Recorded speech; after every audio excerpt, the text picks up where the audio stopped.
Hello everyone, and welcome back. In today's video, I'm going to show you how to use reporting layouts in Xero step by step. Xero provides a wide range of reporting layouts that help you analyze your business performance, monitor cash flow, and review financial statements. So let's get started. First, sign in to your Xero account. Once you're on the Xero dashboard, navigate to the top navigation menu and click on Reporting. From the drop-down menu, select All Reports. You will now be taken to the Reports page where all available reports are organized into categories.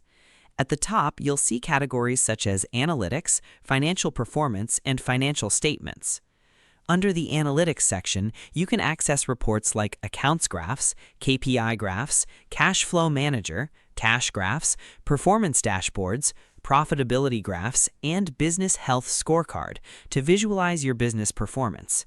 In the Financial Performance section, you'll find reports such as Budget Manager, Budget Summary, Budget Variance, Cash Summary, Executive Summary, and Tracking Summary. These reports help you review your company's financial performance, compare budgets, and monitor business activity over time. If you scroll further down, you'll see the Financial Statements section. This section includes important reports such as balance sheet, management report, profit and loss, and other key financial statements. To open a report, simply click on the name of the report you want to view. For example, let's click on Balance Sheet.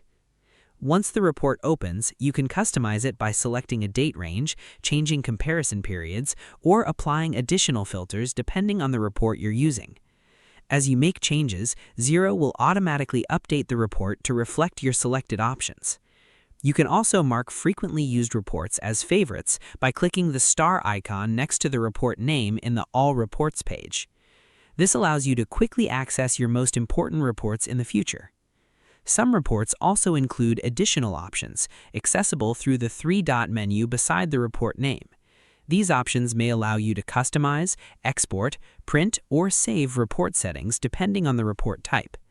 Take some time to explore the different reporting layouts available in Xero to find the reports that best suit your business needs. And that's it. You've successfully learned how to use reporting layouts in Xero. Thanks for watching this video. If you found this tutorial helpful, don't forget to like, subscribe, and turn on notifications for more Xero tutorials and accounting tips. See you in the next video.